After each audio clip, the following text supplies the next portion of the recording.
get to know myself.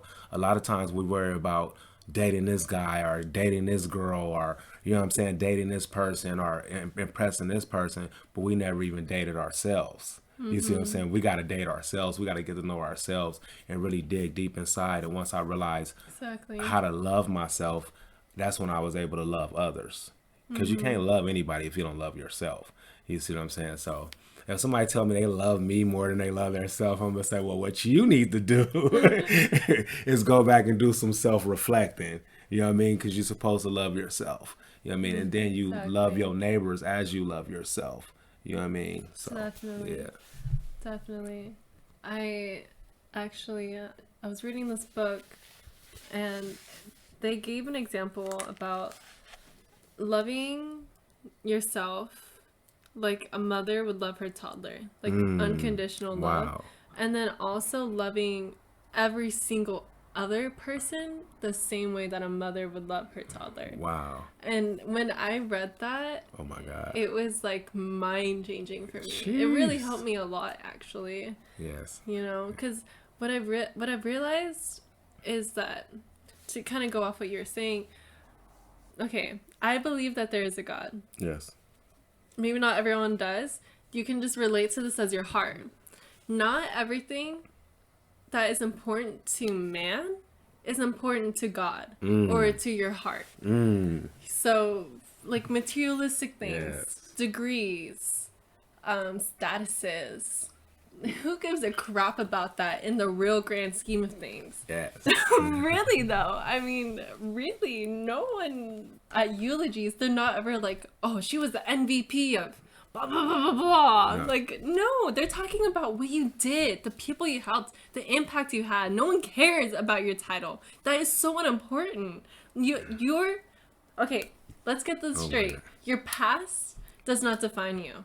Your life story that you keep telling yourself does not define you. Your job does not define you. No outer anything defines who you are except for what's inside of you. Let's get that clear. That is, oh my God, that, oh yeah, that is the absolute truth right there. And I truly believe that. And I believe that because of experience and Mm-hmm. things that I went through and what God has brought me through.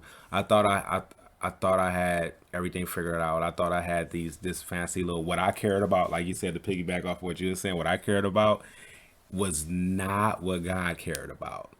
And when all that stuff was removed, I was like, yeah, that's cute, but get that out of here, you know.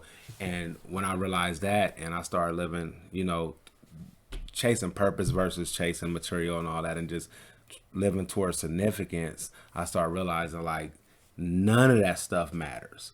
None of it matters because you can Yeah, have all those titles, you can have all the success in the world, and you can be unhappy.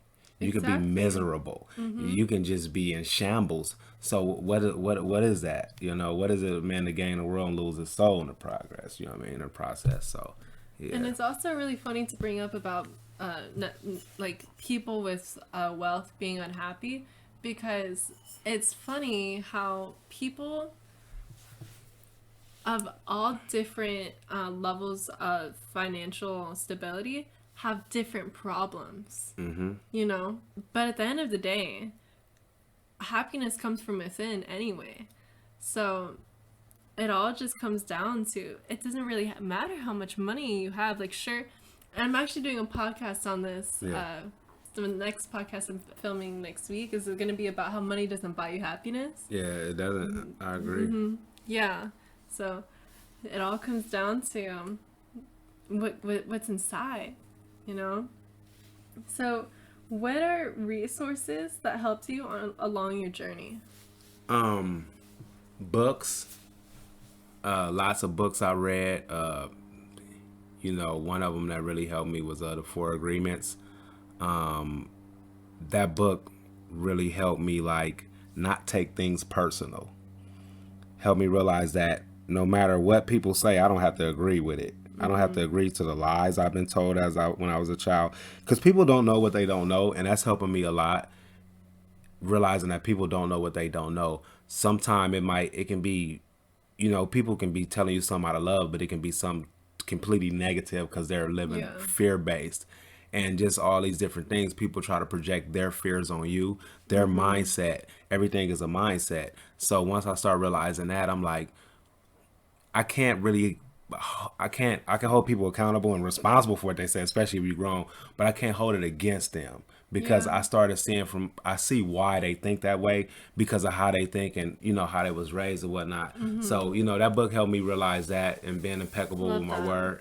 And something else that really helped me is seeking mentors, seeking, having mentors and having a support system and people who actually already had the fruit on a tree in certain areas, not just wealth far as money, because we go back to saying that, like we say, money isn't everything, but more so wealth within like spirit, knowledge, and what people don't realize when you obtain wealth in those areas, the material gain automatically attracts to you and come because it's a tool that true wealthy people use to impact and help others. So it's just like I look at it as, let's say this is a spiritual war. Let's say this is a spiritual war and we on the side of righteousness. We on the side of righteousness and we're here to impact others. Again, going back to I have a belief, God is going to supply us with the ammunition that we need to fight the war. You know what I'm saying? That tool can be money, that tool can be a podcast, that tool can be books you writing, whatever the case may be, whatever it is, it's gonna come in abundance and it's gonna come plentiful, and the universe is gonna bring that to you because you are living in that purpose. So a lot of times Yeah. we don't have to chase wealth or anything. So having people in my life who I saw that wealth and abundance in all areas of their life, that was probably one of my most important tools because I was able to see a physical example. A physical example, like, wow, there are people out here making an impact. So association was probably another humongous tool to help me along this journey. And I had to get away from my old Definitely. social association, of course, because that was a tool of destruction. My old association was a tool of destruction. So just association. And another thing is, again, it goes back, is to having a faith. Like, I have my views on religion. I have like the shopping cart mentality. I'm able to look at everything with an open mind, but I don't consider myself religious. But I do believe in God, and the reason why someone consider myself religious is not that I don't follow those principles of my faith. It's just that I know that religion is man-made, and I also know that God is not I don't believe that God is a God of like division. You see what I'm saying? Division or separation, unless it's something that's not in line. You see what I'm saying? If it's something that's not in line, then of course that goes without saying. So I don't really buy into all that, but just having a faith and believing in God and praying and meditating and having those type of outlets, even through fitness, because sometimes through fitness, when I'm outdoors working out, like I like to go to the Culver City Stairs, Runyon Canyon. I like to go to spots like that where I can kind of zone out. And I'm actually worshiping when I'm working out outdoors. I'm running, doing whatever I'm doing. I'm working out, and I'm like, I'm in a Yeah. whole nother like spiritual space, and that's when I feel the most connected. That's when I feel the Definitely. most connected, and so those are tools that really help me along the way. Just having, I say association, I say knowledge. You know what I mean? Application of knowledge, actually. So reading books and stuff, and just really being open minded about you know information, because a lot of times we close minded because it's not the norm. It's not what we was taught in school. It's not what, what I mean, our parents taught us. It's not what the system taught us. So we look at stuff outside of that as weird. And no, like I was open to any type of knowledge. Even if I might not agree with it, I have a shopping cart mentality. I take what I need, put it in the basket, and leave the rest on the shelf until later on I might eventually need that. You see what I'm saying? So I just kind of want to go off on one of the things that you said to try to clarify, maybe for someone if they got a little confused.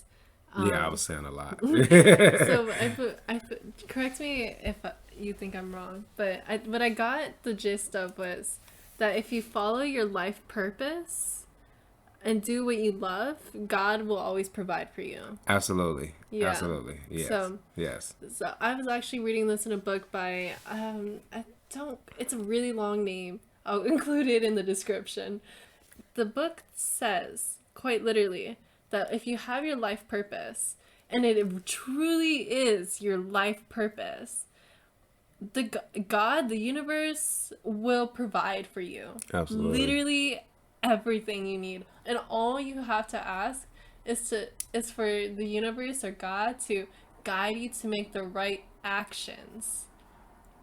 And that's very, very significant. You know? That's absolute. I believe that. I can actually attest to that, or you know what I mean, like, because along my journey, even when I thought I might have wanted more, like, you know, sometimes we want certain things, we want it fast or whatever the case may be, and but I never, I think back, I never go without. Like, whatever I need is always provided some type of way, some type of way, and just trusting. I mean, I can be like dead broke, and at first I used to worry, like, dang, how I'm gonna pay this next bill, or how I'm gonna Yeah. do this, or how I'm gonna do that. But when I just start living on my purpose and just start letting go, I don't even worry because it just come.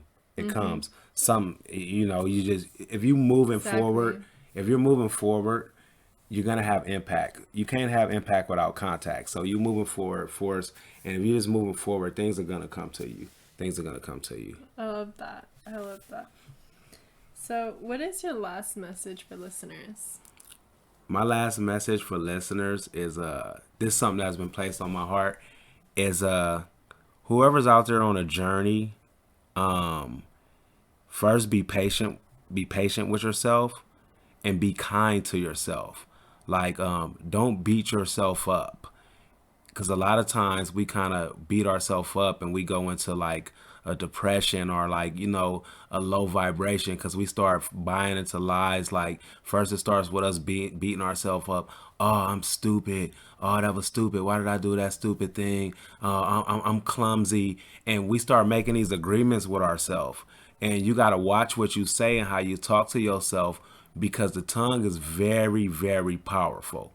It's very powerful. So you gotta be careful how you talk to yourself, because you talking down to yourself, you pretty much just lowering your own self image. It's like self sabotage. So I just tell people to be patient with themselves along the journey, embrace the journey, and also be kind to yourself. Be kind to yourself and just embrace the journey. You know, everything you go through, you will eventually grow through. So just know that everything that you're going through is only to make you stronger. And just be positive, have a positive outlook, be outcome focused. And if you can't find your purpose, don't worry, start moving forward, take one step forward, and your purpose will eventually find you. It's just, everything is just a mindset. Sometimes our purpose don't find us because we're not ready. We're not Exactly. ready. So I just tell everybody, just be patient with yourself, be kind to yourself, speak positive affirmations, positive self-talk. Tell yourself that you are enough. Every day you wake up in the morning, just tell yourself that you are enough. And you start with little baby steps, because change is a slow drip. That's why I say be patient. Change don't come overnight. It's just a slow drip, and you just grow and you grow and grow. And you're always going to have to face a challenge. There's always going to be struggle. There's Life is never going to be perfect. We're not here to live a perfect life. Everything is a living experience. So just live and enjoy the experience. That's just it. I love that. Thank you so much. Definitely agree. I heard a lady say one time, every single experience, I think it was Oprah Winfrey, she said, every single experience, every single day, literally every single thing we've ever gone through has made us a stronger person. Yes. I mean, there is just no denying it. Every single thing has been pleased for us to grow and evolve. And also, challenges, we need to be placed out of our comfort zone to grow. Yes. We just need to be. That's just the way life works. I agree 100%. Yeah. 100%. Yeah. I love, and the drips. I also heard one of my friends say one time about how drips can break a stone. Yeah. That's Yeah. true. That's true. Nothing happens overnight, Wow. but time is everything. So, what does the universe mean to you? What does the universe mean to me?